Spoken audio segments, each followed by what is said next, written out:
Hello, everyone. My name is Dmitry Kirchev. I'm going to be your host today. With me is Mr. Nikolai Stoykov. Hello, Mr. Stoykov. Hello, Mr. Kirchev, and hello to our lovely audience. Happy you're sticking with us for episode 12. Yeah, number 12. Please like and subscribe so we could grow our audience and we could spread the knowledge. So we can save the world, so we can help more people. Yes, we want to save the world one person at a time. One person at a time. All right. So this episode, we're going to be discussing psychology of trading. That's right. We've been on a roll Yes. discussing trading, the psychology about it. What exactly you want to share with us today, Mr. Stoykov? When I was visiting in New York, I've lived in New York for 14 years, in New York City, but I've never actually read that sign that's in the Washington Square Park. And it's by George Washington. It says, "Let us raise our standards so the wise and the honest can repair." And this episode is exactly about that, raising our standards, and so the wise and the honest can repair. We are born, I guess in the Bible somewhere says that men are born in sin. And that doesn't mean that sex is sinful. It means that naturally we are born with errors, and those errors need to be fixed. They cannot be fixed early on. By the time you realize the errors, maybe in your 20s, but most people don't get to fix them. So this episode is about that, raising our standards, and my personal kind of experience and journey with those standards and those habits or patterns. Yes. What particular mindset does a successful trader need to have? In previous episodes, we mentioned that he first needs to be an adult. Right. One of the most important decisions that one needs to make is to actually select a role model or some sort of a teaching guideline, something to tell you what to do. That's like a very common error that people, as you said, like in the episode Subtracting, the young trader Nikolai, he doesn't need role models, or he thinks he doesn't need role models. You do need role models. You do need something to model yourself after.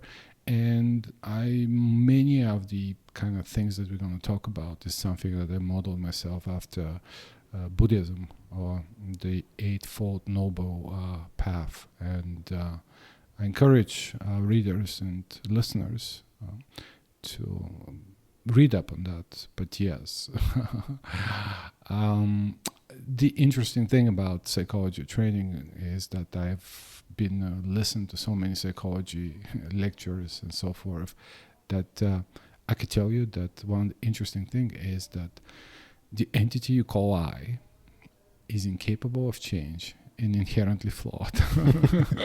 So the more people talk about change, the more kind of laughable it becomes.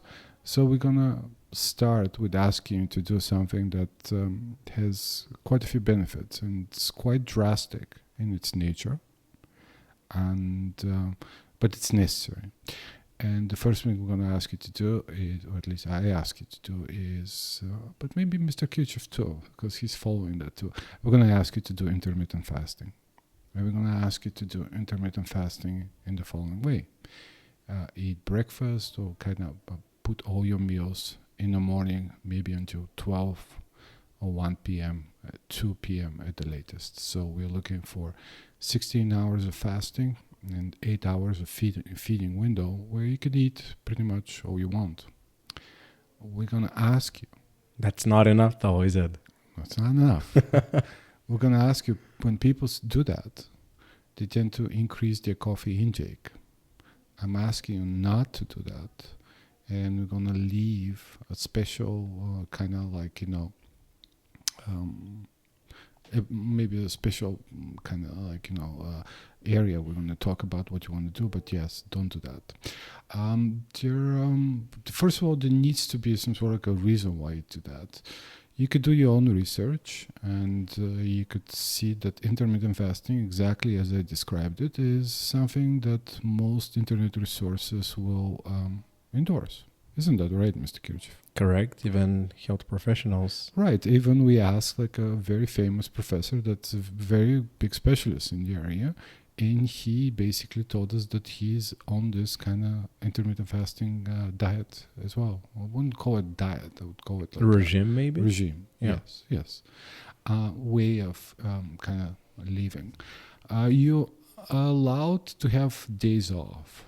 So I call the days that I'm fasting adult days, and I call the days that I'm actually taking a break monkey days. Monkey days. Monkey days. On monkey days, you're basically back to yourself. But on adult days, we're asking you to do the 16 hour of kind of non-feeding. If you have experience with dieting or extreme dieting, it would be a very easy transition. If you don't have, I advise you to start from 12 hour a day kind of fasting period, and then every 2 weeks increase it by an hour. So 1 or 2 weeks. So it should take you several months to get, maybe 2 months to get to like 16 hours from 12.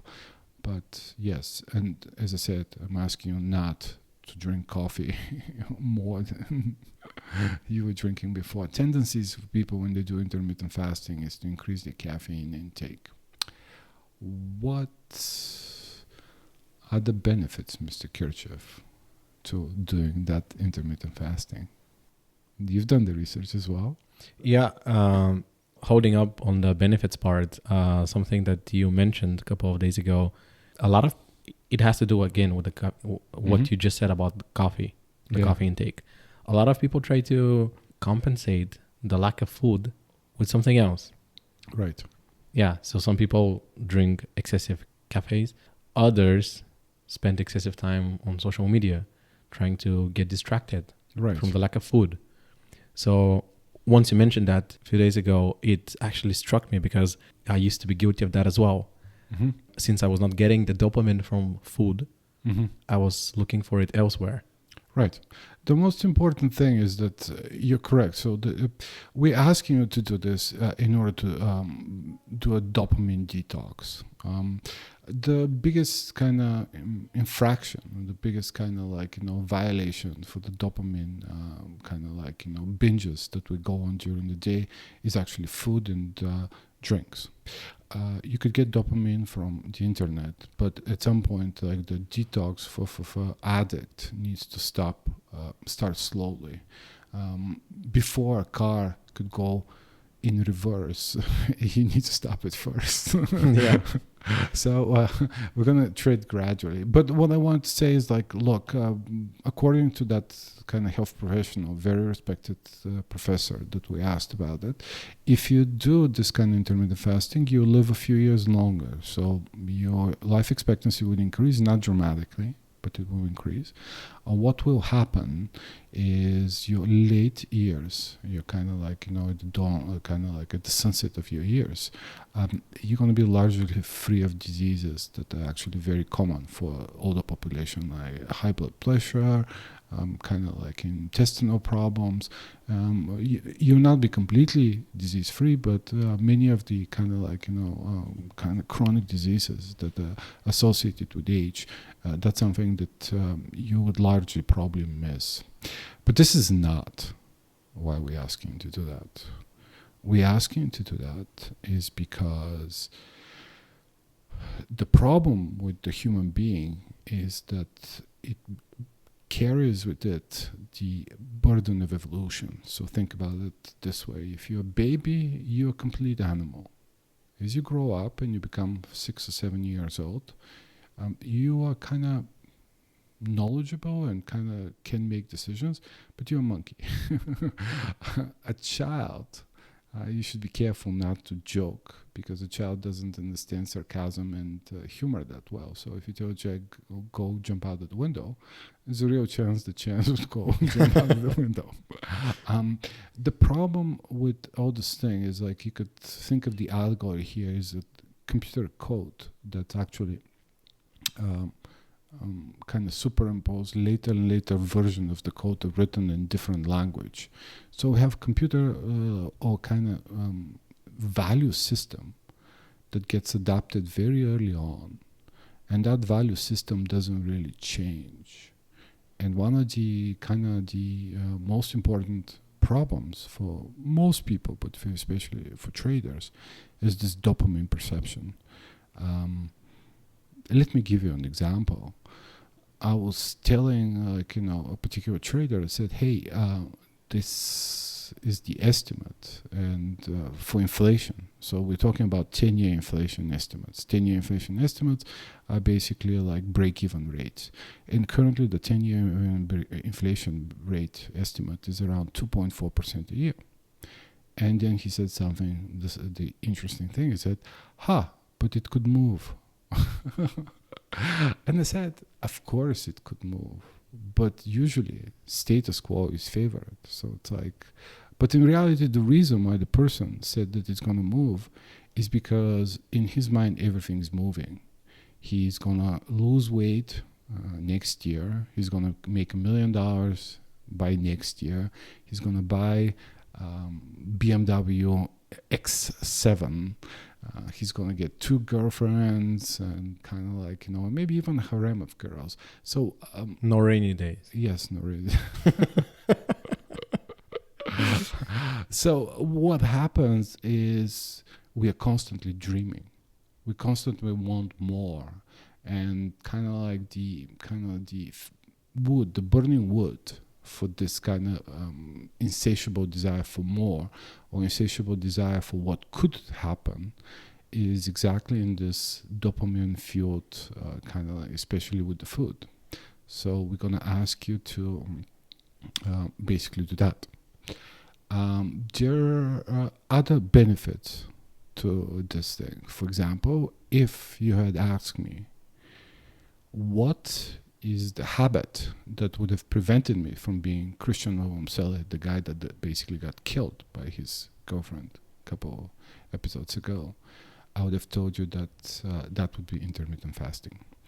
Some of the worst people in my life that had the worst influence in my life didn't come looking for me with a baseball bat.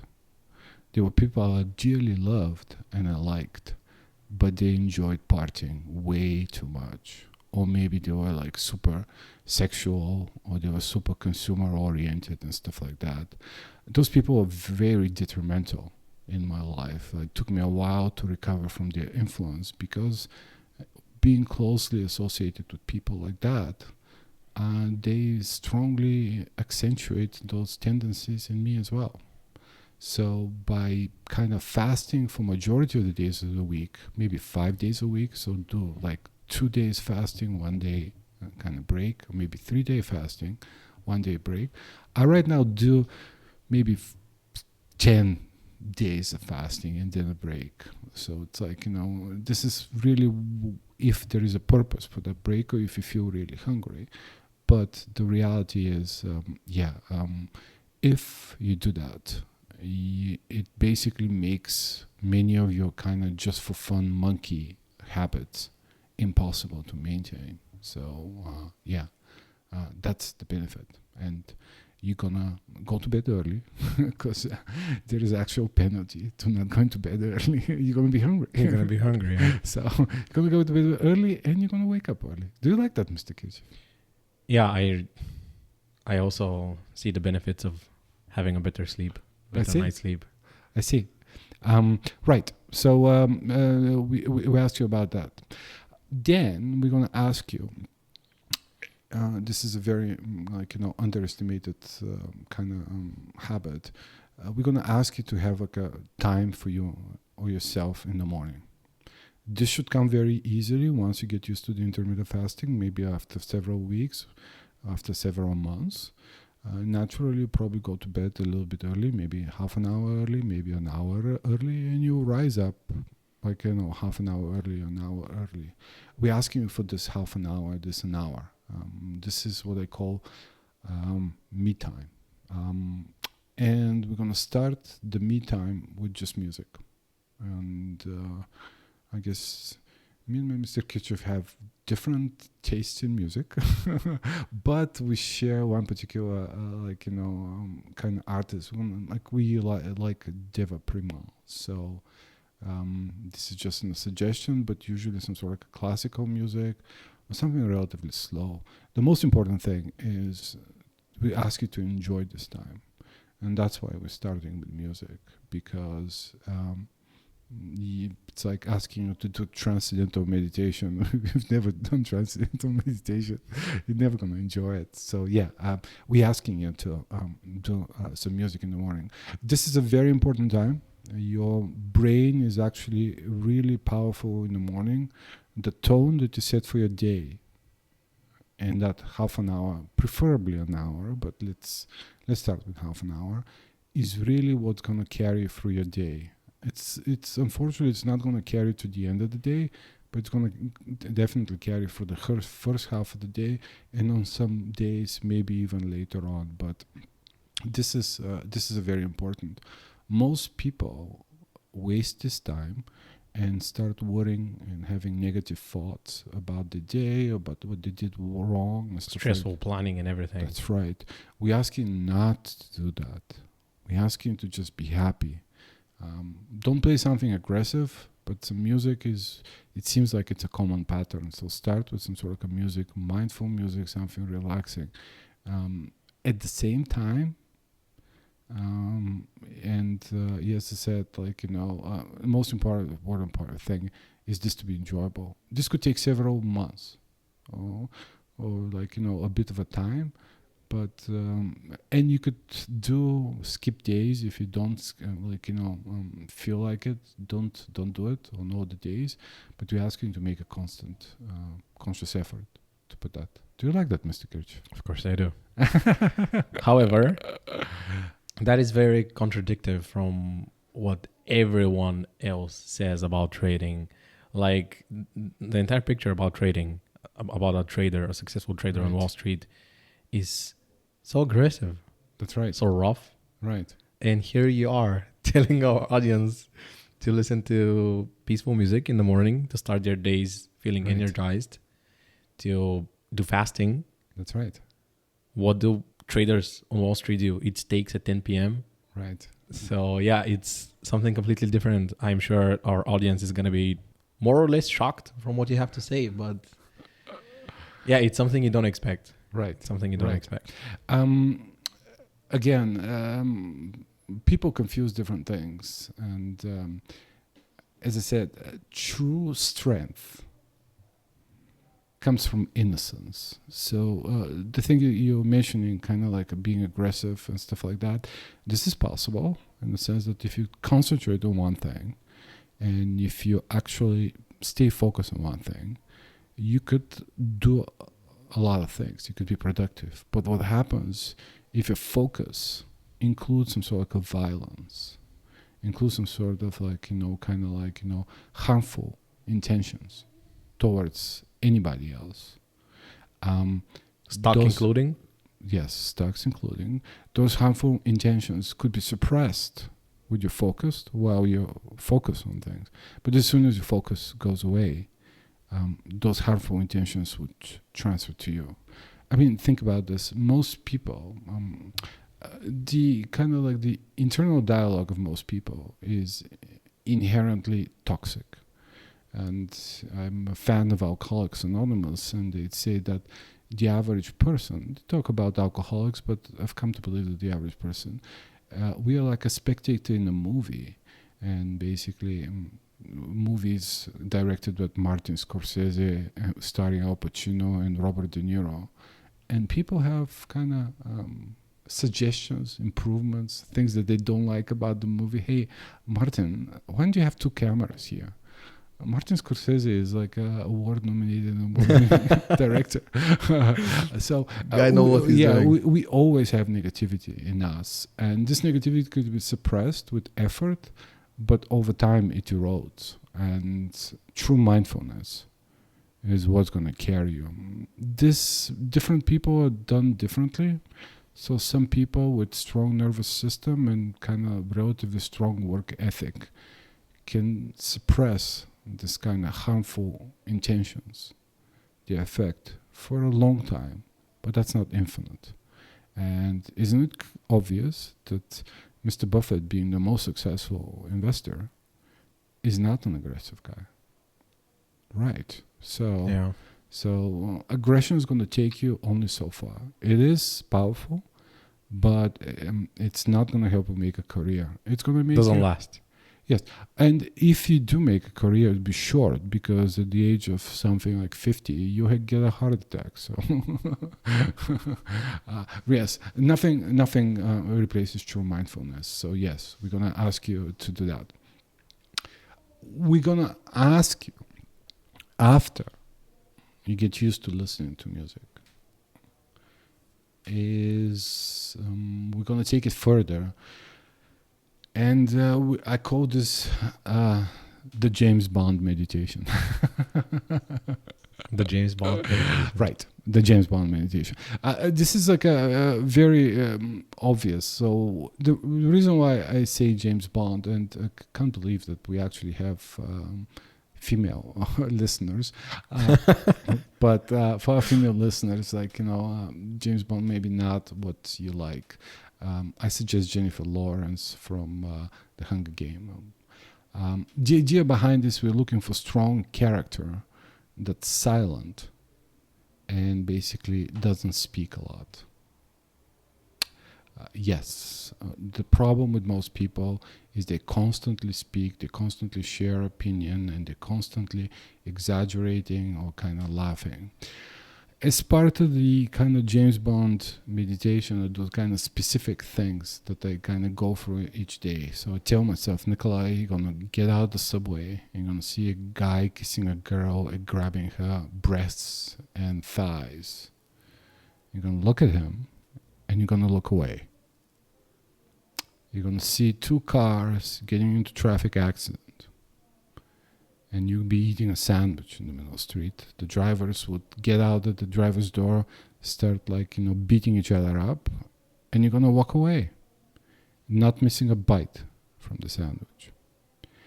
And the final, usually visualization I do from the James Bond, and this is really cool if it actually could do it.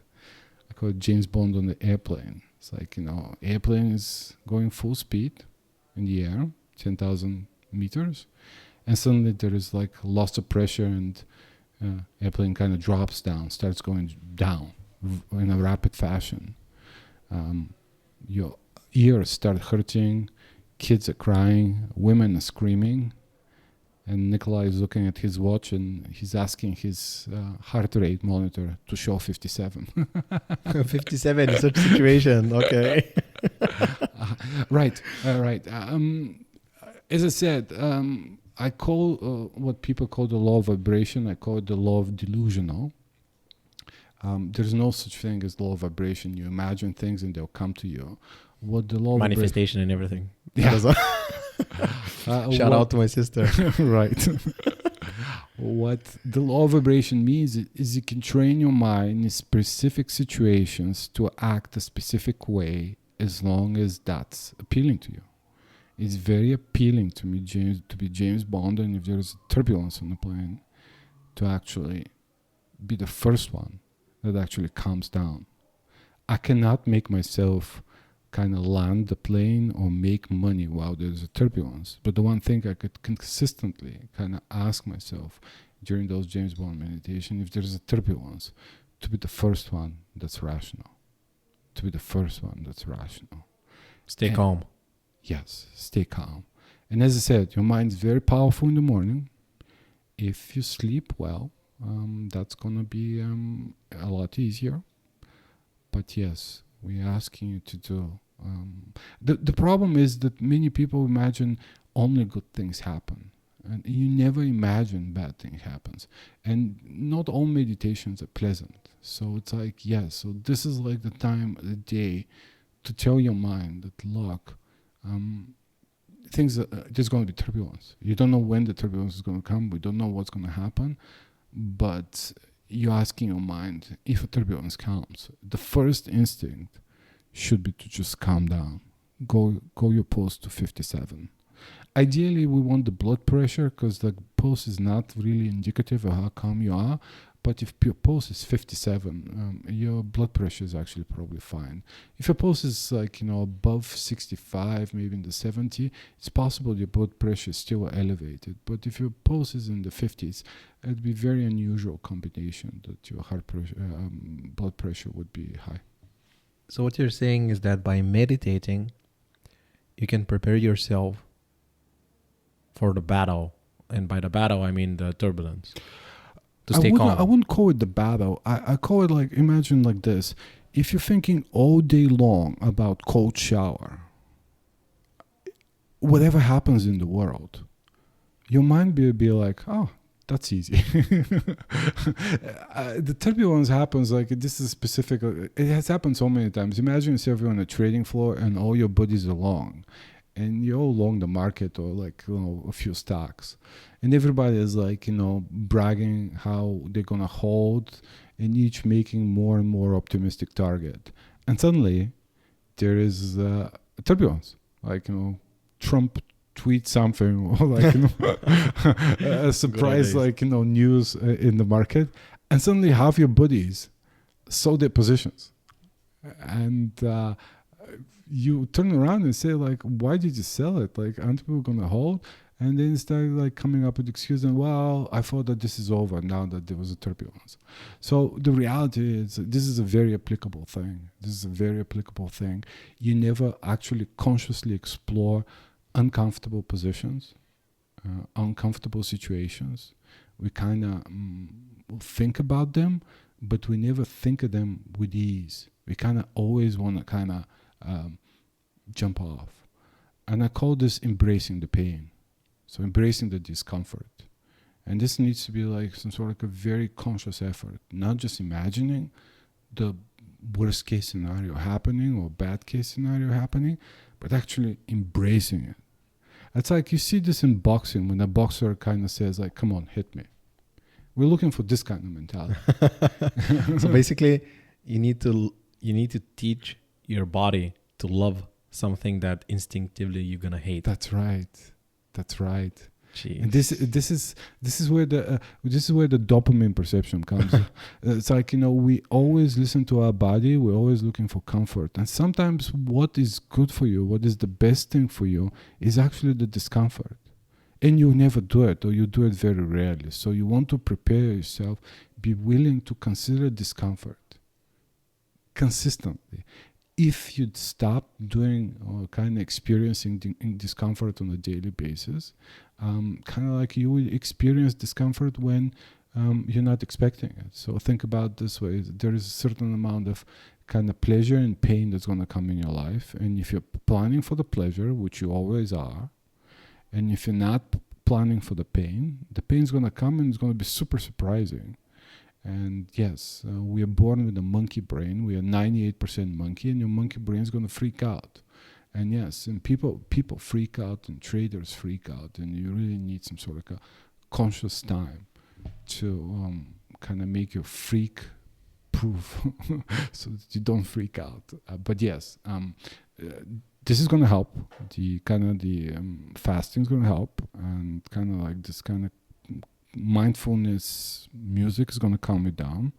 But we also felt that there's some sort of a need to imagine some sort of restrictions or some sort of pain, uncomfortableness in your life. As part of my James Bond meditation, basically about a year and a half ago, slightly before Mr. Kirchhoff came here, I started calling everybody Mr. Kirchhoff. Sorry, Mr. Kirchhoff. He didn't start calling by their last name, Mr. Kirchhoff. For our audience, which probably sounds strange that we call each other Mr. Stoykov and Mr. Kirchhoff, that's how we address each other. And that's all the time, actually. All the time.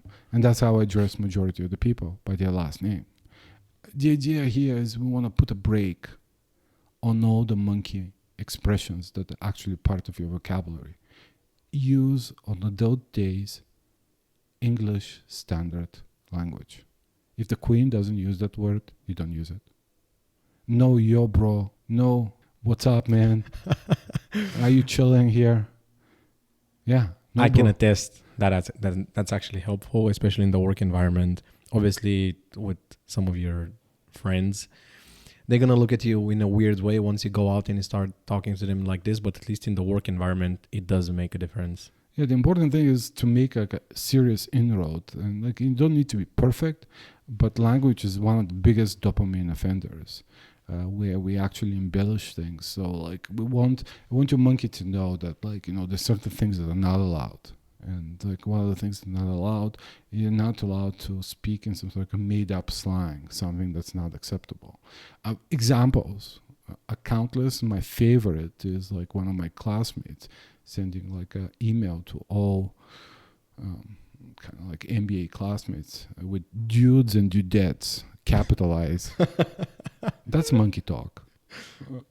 Yeah, if you're gonna be a trader and if you want to make a career in trading, no monkey talk. No monkey talk. This is gonna be a very slow process, but yes, language is the biggest offender, one of the biggest offenders. So yes, it's gonna sound like we're cleaning it up, but that's why I said James Bond, because men of a few words. We speak only when absolutely necessary, and if the words are actually gonna be of use. We don't just joke around. Humor has its place, but people joke too much. Yeah, people joke too much. You're always looking for the funny thing and stuff like that. Yeah, and as I said, the more people talk about changing, the more I tell you that people don't change. And the reason why they don't change is because they want to change certain aspects of them, but they never change their vocabulary. The change needs to be in all very large part of your life. As I said, we're going to break your habit of kind of eating. We're going to break your habit of going out too much, but we for sure want to break the habit of how you speak. And unless you do break that habit of kind of adopting a different way of serious expression in your daily life, no change will occur, because the monkey gets reaffirmed by all the language and all the kind of familiarity and all the kind of funny talk or humors that you actually do. And yes, it's like a virus that takes like a few minutes to show up, but eventually the virus turns into an illness. So yes, as I said, Warren Buffett doesn't speak with bro talk, doesn't use dude and dudette. So he's 90 years old. It's difficult for most people to like him. And that's why I said James Bond. Yes, James Bond doesn't do bro talk. No, that other person that is very similar to Warren Buffett, obviously not in regards of wealth, but the CEO of Oak Tree Capital. Howard Marks. Yeah, Howard Marks. Yeah, also doesn't speak in dude. Yeah, he doesn't speak in dudes and dudettes. Yeah, it's very hard to believe. But as I said, the one area where people never venture into changing is exactly this kind of standardizing their language. And yes, unless you do that, all changes will be superficial and very temporary. Language is a very good predictor of your thoughts, and unless you kind of constrain your language, you'll never be able to constrain your thoughts or emotions. So yes, we're looking for not just change in certain habits, we're looking for one of the most important habits, and this is like verbal expression. And yes, it's going to take some time. It's going to be weird with many of your friends once you start addressing them by Mr. But after a while, they'll get used to it and they might like it. They might copy it as well. I mean, one of my best friends actually started copying it too. So right. So I have a question. Uh-huh. You mentioned intermittent fasting. You mentioned good night's sleep. Yes. After that, you mentioned the me time. Yes. And the meditation. Yes. Basically, can you have progress if you exclude one of these? Probably yes. But I'm talking about real progress in the long term, sustainable progress. If you don't have good eating habits, can you sleep well? If you don't sleep well, can you meditate in the morning properly? It's a battle. So temporarily you could do many of those things and you could suspend one of those and nothing would happen. But in the long run, they're reinforcing. And as I said, you should research all those things. And I can tell you that what we told you is largely like scientifically proof. And what happens is if you let slip one of those by, chances are you letting go of the others also increases. The most important thing is like the only scientific way to measure the progress is by your sleep score. And I said I use Apple Sleep, and recently I'm very happy to report I managed to get like a perfect score. 100 is the perfect score. I started measuring myself from high 60s, maybe about 3 years ago. High 60s, low 70s. It's a very slow process. My thinking goes, if you actually do something wrong, your sleep score would stagnate or go lower. So we don't know how you made up, how each person is made up, but we could guess that actually the sleep score is going to be a good indication if what you're doing is actually making progress or not. The correct way to review those sleep scores is maybe on a 3-month or 6-month basis. So there's going to be fluctuations within days, there's going to be fluctuations within weeks, there's going to be seasonal deviations. But if your sleep score does not improve on a 6-month basis, then you're doing something wrong. Yeah, you're allowing too many kind of like compromises. And if it goes down, you for sure have kind of like made big transgression. So there's a specific reason why we ask you to do specific things. And yes, the here is virtually we don't know of any other measure but sleep. Outside of experience like health improvements and kind of like maybe professional or personal success, but those are subject to luck. Sleep score is one of the best and kind of nearly real-time indicators if you actually what you're doing is right or wrong. There is a specific reason why most people sleep in the 70s, I think. This is basically high caffeinization, so they drink too much caffeine, caffeine drinks. Caffeine stays, even one coffee would stay in the system for 8 hours. So if you drink coffee at 4 o'clock in the afternoon, you're for sure not going to sleep well. And since you're not going to sleep well, you're going to drink a little bit more coffee next day, and suddenly this becomes like a very vicious circle that's very difficult to get out. So yes, ideally on adult days, we're going to ask you to not drink any mind-altering substances or take any mind-altering substances. That includes coffee, includes like Red Bull, no smoking, no cigar smoking, no soda, things like that. That would be very hard in the beginning if you try to do it right away. That's why I said in the beginning you could tolerate some, but make sure you don't increase your normal intake. Don't increase your normal. That's actually something to add here. It's much easier if you do it with your peers. Yeah. I know that our traders actually have those types of challenges. Yes. Like 3 months with absolutely no sugar. Yes. No sweets or no coffee or no alcohol even, some of them. Right. Yes. The important thing here is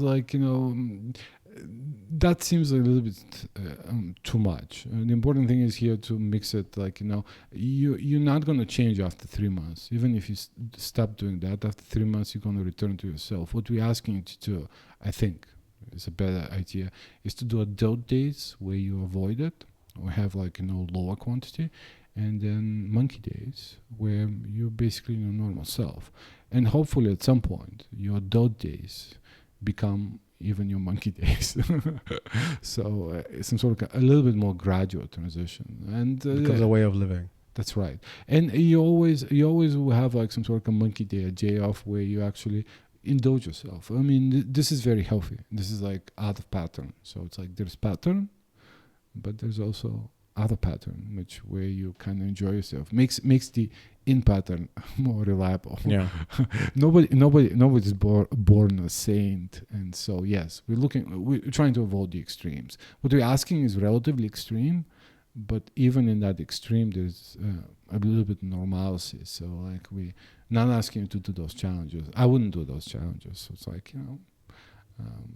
that's too extreme. And after 3 months, you return to yourself. And all the effort that you did will be gone in a month after those 3 months. Because it's a much better idea to kind of like do adult days and do monkey days. Yeah. And then just kind of like stretch it out and then slowly work the habit out of your system or reduce it to some sort of manageable levels. Right. All right. Thank you very much for the insight and for all the advices, Mr. Stoykov. Right. As usual, incredibly valuable. I have just one more question. Let's say we have this young trader that is following us. Yes. And he's listening to your advices.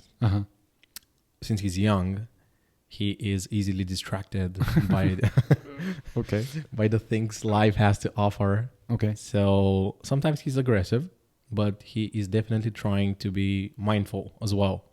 Right. What would you suggest that trader do in a situation where he's on a crossway? So basically he has the option to be aggressive or he has the option to be mindful. How should he handle the situation? Right. Many of those things, like they say that the truth needs to be realized.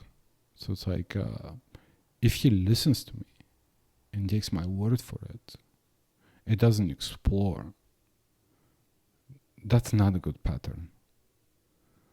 I advise him to like listen to and say, okay, this guy is saying be mindful, but also try being aggressive.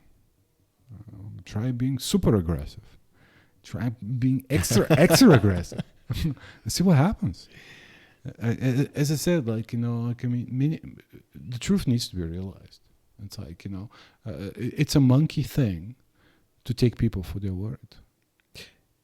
You learn from the teachings of Buddha, right? Right. Have you ever questioned him? Yeah, all the time. All the time. How did it turn out? Most of the time. It never turned well.